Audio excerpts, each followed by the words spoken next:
Most women I work with, they're eating less but gaining weight and wondering why their metabolism suddenly feels broken. You're eating healthy, right? More veggies, smoothies, salads. But after 40, what we think is healthy isn't always enough for what our body needs to thrive. Because if your body isn't getting the right building material, instead of thriving, it slowly starts shrinking. Yes, shrinking in places where we don't want to shrink, like muscle loss, bone loss, hair loss, less strength, less resilience. And at the same time, we are also expanding around the midsection, which feels wildly unfair. And it's not because you're doing something wrong. It's because after 40, the rules quietly changed. And that means we need to tweak the way we eat and when we eat, just a little bit. So here's what I want to do in this video. You'll walk away understanding why your body's needs shift after 40, why protein suddenly matters more, how much you actually need, and when to eat it so that it actually works for you. And I'll show you what this looks like in real food, not just numbers. And if we haven't met yet, I am Nadia. Think of me as your holistic health coach next door. I work with women over 40 who feel like their metabolism suddenly shifted, their weight feels stuck, inflammation is creeping in, and nothing that used to work is working anymore. And this, what we're talking about today, is one of the biggest missing pieces I see. Let me show you what's actually happening in your body. I want you to imagine your body like a little village. Imagine buildings and roads and bridges, all the structures inside that keep everything strong and functioning well. For years, that village repairs itself pretty easily. Materials are solid, workers are efficient, things bounce back pretty quickly. But after 40 years, those structures start to weaken a little bit. Not dramatically, not overnight, just slowly. It's natural.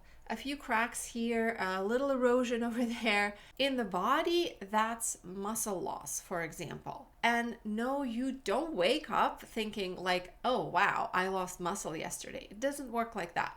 But metabolically, that gradual decrease matters a lot. Less muscle means less strength, less mobility, less resilience. And it's also connected to bone loss. So more fragility, more worry, less independence. And here's the part no one really talks about. Now, less muscle is also connected to weight gain, and I'll break that down in a moment. Now, what do most of us do when that starts happening? We try eating healthier, more veggies, more whole grains, less fat, less food overall. Totally logical, but here is the issue. Those foods are really great as support systems, but they're not building materials. Protein is the brick. Protein is the lumber. Protein is what actually repairs and maintains the structure. And without enough of it, the village can't reinforce itself over time. And here's the belly fat connection. When the village weakens, especially if we're also under eating, the body senses instability and stress and shifts into protection mode. Energy starts fluctuating. Hello, that 3 p.m. crash. Mood swings show up. Lethargic, then anxious, then hangry. Sugar and carbs suddenly look very comforting. And yes, weight creeps up. Why is this happening? Because the body thinks this underfueling feels like famine. This diminishing strength feels like uncertainty. I'd better store resources just in case. And where does it store those extra resources, aka fat tissue? Often around the midsection. Not because you're overeating, not because of willpower or discipline, but because your body is trying to protect you. So that belly weight, for many women, it's protection. It's reaction to this sense of crisis. And here's something most of us were never told. As estrogen begins to decline after 40, and honestly, even starting in our mid-30s, your body becomes a little less efficient at using protein. So we need more of it. Not crazy amounts, but intentional amounts. Because at this stage, we're kind of at a fork in the road. We either protect the village or we let it slowly crumble and shrink. And protein is what keeps it standing. It supports energy, it preserves our strength, our activity level, and ultimately our independence as we age. And it doesn't just affect muscle, it also stabilizes blood sugar and protects insulin sensitivity, and not enough protein affects cravings. I'll link my video on dealing with sugar and carb cravings below, but today we're focusing on protein. So how much do you actually need? Here's the simple range. If you're over 40, aim for about 25 to 30 grams per meal. That usually lands you somewhere around 80 to 90 grams per day. And if you're already thinking, okay, but what does that actually look like? Don't worry, I will show you in real food in just a minute because I know grams don't mean much on their own. To make this even simpler, I created a protein breakfast formula guide for women over 40 with 7 days of breakfast ideas that you can experiment with. So if you want it, just comment guide below and I'll send it to you. Now let's keep going. We're aiming for 25 to 30 grams per meal. This changes, however, if you're lifting weights or exercising hard a few times a week, like real strength training or HIIT. In this case, you'll probably feel better closer to 30 to 40 grams per meal. Even if you're not lifting a ton, I'd still aim higher on the days you do move your body. And I'm willing to bet you're eating less than that. I definitely was. In fact, when I first heard those numbers, I thought, okay, there's no way. And yeah, I wasn't even close. But here's the thing most people miss. It's not just how much protein, it's also when. Yes, you want protein at every meal, but breakfast, that's your daily anchor.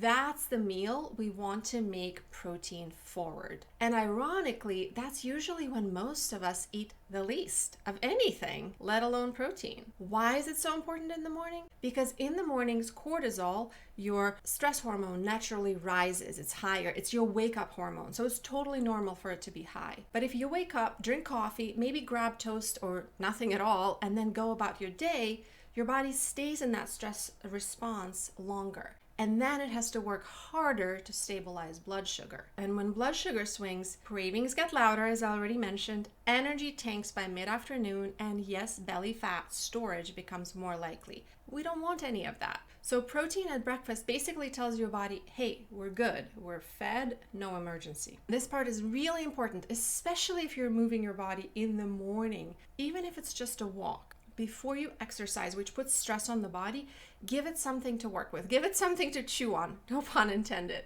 Yes, we've been taught to work out on an empty stomach and eat after. That can work for some people. It tends to work well for men. In fact, most of what we learned about fitness was built around male bodies. But women are not small men, by the way. So we need a different approach. For a lot of women, especially in midlife, exercise on an empty stomach actually backfires. Before you move your body in the morning, feed it something with protein.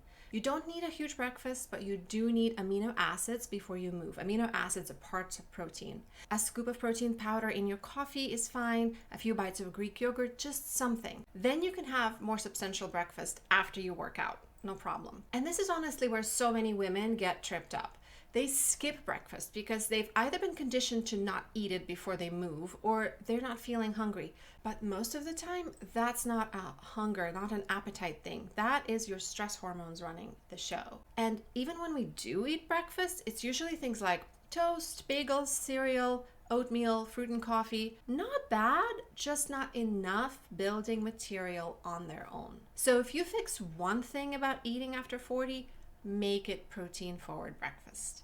Everything else gets easier. Energy, cravings, mood, strength, I can go on. Okay, let's make this real. What is 30 grams? It sounds a little vague and intimidating. I also thought so before, but then I understood that it's just about layering and about upgrading your meals. So if you like eggs, 2 eggs are about 12 grams. You can add an egg white to that, and now you're around 16 to 18 grams. Add 3/4 of a cup of Greek yogurt, another 15-ish. Boom. You're at 35 grams, no food scale needed, no obsessing. You're just building your plate differently, right? If you're more of a smoothie person, add a scoop of protein powder, 25 grams. Add half a cup of Greek yogurt in the smoothie or on the side. That's another 10. Okay, if you love oatmeal, keep it. Just don't leave it naked. Add protein powder, stir in yogurt, add hemp hearts or pumpkin seeds, which all have a lot of protein. Now it's balanced instead of that spike or crash situation. And honestly, there's nothing wrong with having dinner for breakfast. Chicken, steak, leftovers with protein.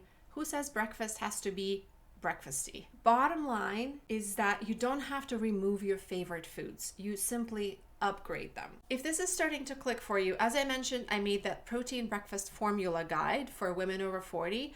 It shows you exactly how much protein you need and what that looks like on a real plate. There's also a short 7-day breakfast experiment inside, which will help you stabilize your energy, your cravings, and will ultimately support your weight. You don't have to do the protein math. I've done it for you. Just follow the formula and see what shifts. So if you want it, just comment guide below in the comments and I'll send it to you. Or you can grab it from the link in the description and the pinned comment. Try it for 2 weeks, no extremes, only support. And if you've been experimenting with intermittent fasting because you thought eating less would help your metabolism, watch this video next, where I explain exactly why fasting can backfire for women over 40 and what to do instead. And if this kind of practical, midlife specific guidance is helpful for you, make sure you're subscribed because this is exactly what I'm going to keep building on this channel.